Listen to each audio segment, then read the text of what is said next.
ಕೇರಳದಲ್ಲಿ 4.5 ಕೆಜಿ ಚಿನ್ನ ಕಳವು ವಿಚಾರಕ್ಕೆ ಸಂಬಂಧಪಟ್ಟ ಹಾಗೆ ಬಳ್ಳಾರಿಗೆ ಮತ್ತೆ ಎಸ್ಐಟಿ ತಂಡ ಎಂಟ್ರಿ ಕೊಟ್ಟಿದೆ. ಶಬರಿಮಲೆ ಅಯ್ಯಪ್ಪ ದೇವಸ್ಥಾನದಲ್ಲಿ ಚಿನ್ನ ಕಳವು ಪ್ರಕರಣ. 2 ದಿವಸಗಳ ಹಿಂದೆ ರೋದ್ದಂ ಮಾಲೀಕ ಗೋವರ್ಧನ್ ಅವರನ್ನ ಬಂಧನ ಮಾಡಲಾಗಿತ್ತು. ವಿಚಾರಣೆ ವೇಳೆ ಬಂಧಿತರಿಂದ ವಿಷಯ ಹೊರತೆಗೆದಿರುವಂತಹ ಎಸ್ಐಟಿ ತಂಡ ಮಾಹಿತಿ ಆಧಾರವಾಗಿಟ್ಕೊಂಡು ಮತ್ತೆ ಜ್ಯುವೆಲರಿ ಶಾಪ್ ಮೇಲೆ ದಾಳಿಯನ್ನ ಮಾಡಲಾಗಿದೆ. ಎಸ್ಐಟಿ ತಂಡ ಒಟ್ಟು 10 ಜನರ ತಂಡದಿಂದ ಈಗಾಗಲೇ ರೈಡ್ ಮಾಡಲಾಗಿದೆ.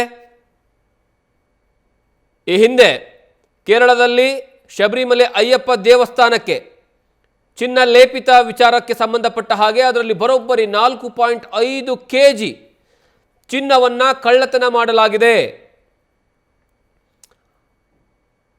ಆ ಒಂದು ಪ್ರಕರಣಕ್ಕೆ ಸಂಬಂಧಪಟ್ಟ ಹಾಗೆ ಇದೇ ಗೋವರ್ಧನ್ ರೋದ್ದಂ ಅನ್ನುವಂತಹ ಜ್ಯುವೆಲರಿ ಏನಿದೆಯಲ್ಲ, ಈ ಓನರ್ ಗೋವರ್ಧನ್ ಅವರು ಸಹ ಈ ಒಂದು 4.5 ಕೆಜಿ ಚಿನ್ನ ಕಳವು ಪ್ರಕರಣದಲ್ಲಿ ಭಾಗಿಯಾಗಿದ್ರು ಅನ್ನುವಂತಹ ಆರೋಪದ ಮೇಲೆ ಈಗ ಈ ವ್ಯಕ್ತಿಯನ್ನ ಬಂಧನ ಮಾಡಲಾಗಿದೆ. ಗೋವರ್ಧನ್ ಅವರಿಗೆ ಯಾವಾಗ 2 ದಿವಸಗಳ ಹಿಂದೆ ಅರೆಸ್ಟ್ ಮಾಡಲಾಗುತ್ತಲ್ಲ, ಬಂಧನ ಮಾಡಲಾಗುತ್ತಲ್ಲ, ಅದಾದ ಮೇಲೆ ಅವರಿಂದ ಕೆಲ ಮಾಹಿತಿಯನ್ನು ಕಲೆ ಹಾಕಿ ತದನಂತರ ಮತ್ತೆ ಇವತ್ತು ಬಳ್ಳಾರಿಯಲ್ಲಿರುವಂತಹ ರೋದ್ದಂ ಚಿನ್ನದ ಅಂಗಡಿಯ ಮೇಲೆ ಮತ್ತೆ 10ಕ್ಕೂ ಹೆಚ್ಚು ಜನ ಎಸ್ಐಟಿ ಅಧಿಕಾರಿಗಳು ದಾಳಿಯನ್ನ ಮಾಡಿ ವಿಚಾರಣೆ ನಡೆಸ್ತಾ ಇದ್ದಾರೆ. ಕ್ಲೋಸ್ಡ್ ಡೋರ್ ಒಳಗಡೆ ಕೂತ್ಕೊಂಡು ಕೇರಳದ ಎಸ್ಐಟಿ ತಂಡ ಇದು. ಇನ್ನು ಈ ಬಗ್ಗೆ ಹೆಚ್ಚಿನ ಮಾಹಿತಿಯನ್ನು ನಮ್ಮ ಪ್ರತಿನಿಧಿ ಶಿವಾನಂದ್ ಕೊಡ್ತಾರೆ. ಶಿವಾನಂದ್, ಈ ಒಂದು ಪ್ರಕರಣ ಕೇವಲ ಕೇರಳ ಮಾತ್ರ ಅಲ್ಲ, ಇಡೀ ದೇಶಾದ್ಯಂತ ಸಂಚಲನ ಸೃಷ್ಟಿಯಾಗಿತ್ತು. ಅದು ಕರ್ನಾಟಕದ ವ್ಯಕ್ತಿಗೆ ಲಿಂಕ್ ಆಗಿರುವಂಥದ್ದು ಹೇಗೆ, ಜೊತೆಗೆ ಈಗ ಅಲ್ಲಿ ಯಾವ ರೀತಿಯಾದಂತಹ ಎಸ್ಐಟಿ ತಂಡ ವಿಚಾರಣೆಯನ್ನು ನಡೆಸ್ತಾ ಇದೆ?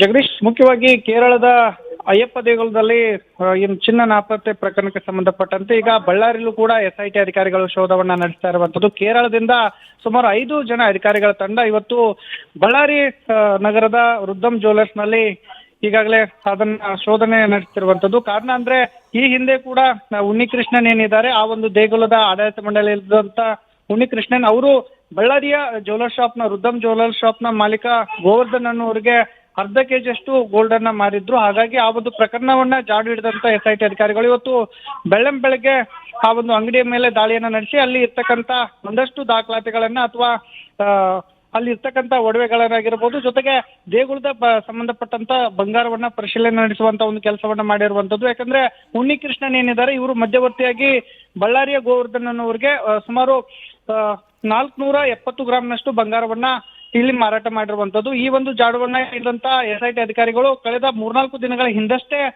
ಇನ್ನು ರುದ್ದಂ ಶಾಪ್ನ ಮಾಲೀಕರಾದಂತ ಗೋವರ್ಧನ್ ಅವ್ರನ್ನು ಕೂಡ ಬಂಧನ ಮಾಡಿ ಅಲ್ಲಿ ಒಂದಷ್ಟು ವಿಚಾರಣೆ ನಡೆಸುವಂತ ಒಂದು ಕೆಲಸವನ್ನ ಮಾಡಿತ್ತು. ಇದೀಗ ಬಳ್ಳಾರಿಗೂ ಕೂಡ ಭೇಟಿ ನೀಡಿ ಅಲ್ಲಿ ಇರ್ತಕ್ಕಂಥ ಅವರ ಸಿಬ್ಬಂದಿ ಆಗಿರ್ಬೋದು, ಜೊತೆಗೆ ಕಂಪ್ಯೂಟರ್ ನಲ್ಲಿ ಇರ್ತಕ್ಕಂಥ ಒಂದಷ್ಟು ಡಾಟಾಗಳನ್ನ ಪಡೆಯುವುದಾಗಿರ್ಬೋದು, ಅದಕ್ಕೆ ಸಂಬಂಧಪಟ್ಟಂತ ಪೂರಕವಾದಂತ ದಾಖಲಾತಿಗಳನ್ನ ಪರಿಶೀಲನೆ ನಡೆಸುವಂತ ಒಂದು ಕೆಲಸವನ್ನ ಮಾಡ್ತಿರುವಂತದ್ದು. ಜೊತೆಗೆ ಅವರ ಕುಟುಂಬಸ್ಥರಿಂದಲೂ ಅವರ ಪುತ್ರ ಆಗಿರ್ಬೋದು, ಈ ಗೋವರ್ಧನ್ ಅವರ ಪುತ್ರ ಸೇರಿದಂತೆ ಅವರ ಕುಟುಂಬಸ್ಥರಿಂದಲೂ ಕೂಡ ಒಂದಷ್ಟು ಮಾಹಿತಿಗಳನ್ನ ಕೇಳಿರುವಂತದ್ದು. ಯಾಕಂದ್ರೆ ಅಯ್ಯಪ್ಪ ಸ್ವಾಮಿ ದೇಗುಲದಲ್ಲಿ ಈ ಒಂದು 4.5 ಕೆಜಿ ಚಿನ್ನ ಕಳವು ಪ್ರಕರಣ ಸಂಬಂಧಪಟ್ಟಂತೆ ಸಾಕಷ್ಟು 2019ರಿಂದಲೂ ಕೂಡ ಸಾಕಷ್ಟು ರೀತಿಯಾದಂತ ವಿವಾದ ಸೃಷ್ಟಿಯಾಗಿತ್ತು. ಯಾಕಂದ್ರೆ ಅಲ್ಲಿ ಲೇಪನ ಮಾಡ್ಬೇಕಾದಂತಂದ್ರೆ ಅಯ್ಯಪ್ಪ ದೇಗುಲ ಬಾಗಿಲಿಗೆ ಲೇಪನ ಮಾಡಬೇಕಾದಂತ ಚಿನ್ನವನ್ನ ಈಗ ಕದ್ದು ಬೇರೆ ಬೇರೆ ಮಾರಾಟ ಮಾಡಿದಂತ ಈ ಒಂದು ಪ್ರಕರಣಕ್ಕೆ ಸಂಬಂಧಪಟ್ಟಂತೆ ಇವತ್ತು ಬಳ್ಳಾರಿಯಲ್ಲಿ ಕೇರಳದ ಎಸ್ಐಟಿ ಅಧಿಕಾರಿಗಳು ಬಂದು ಈಗ ಪರಿಶೀಲನೆ ನಡೆಸಿರುವಂತದ್ದು. ಜಗದೀಶ್, ಥ್ಯಾಂಕ್ ಯು ಶಿವಾನಂದ್, ನಿಮ್ಮೆಲ್ಲ ಮಾಹಿತಿಗಾಗಿ. ನ್ಯೂಸ್ ಫಸ್ಟ್, ನಿರ್ಭೀತಿಯಿಂದ ನಿಮ್ಮ ಪರವಾಗಿ.